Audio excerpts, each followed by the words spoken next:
In this video, we'll look at the income statement 2. The income statement 2, also known as the profit and loss or the P&L, shows a business's total expense. Finding out if a business has made a net profit or a net loss is calculated by subtracting the business's total expenses from its gross profit or loss, which is recorded in the income statement 1. I have a video created for the income statement 1 where we calculate the gross profit for the Coffee Co Ltd, and this is a continuation of that video. In income statement 1, we calculated the gross profit, which is the profit a company makes after subtracting the cost of goods sold from its sales. For Coffee Co, the gross profit was €221,800. In income statement 2, we need to subtract all the operating expenses to find the final profit or net profit. These expenses are costs that the business has to pay on a regular business to keep it running. These expenses are deducted from the coffee shop's gross profit figure. So let's go through them one by one. First, we have salary and wages. This is the total amount paid to employees for their work during the year. For Coffee Co, salaries and wages amounted to €90,000.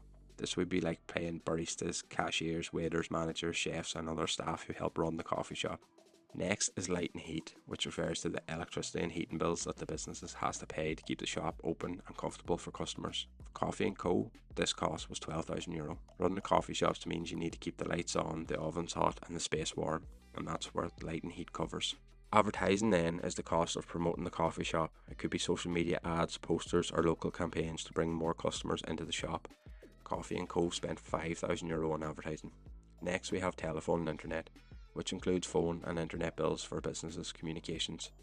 For Coffee Co, this cost is €2,500.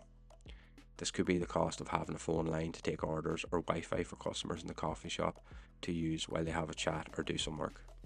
Next we have rent, which is one of the biggest expenses many businesses have. It's the amount Coffee Co pay for their location. For this year the rent is €25,000.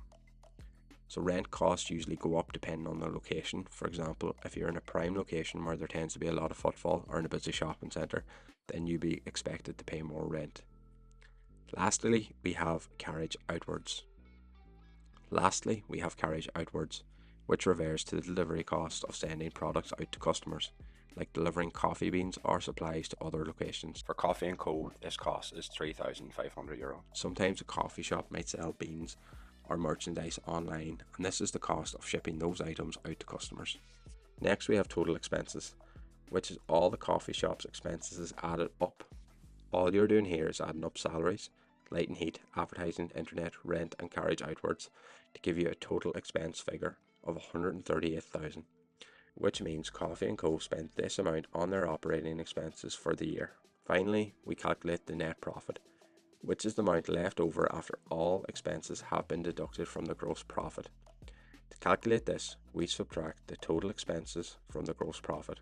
Gross profit is €221,800. Total expenses is €138,000. So our net profit is €83,800.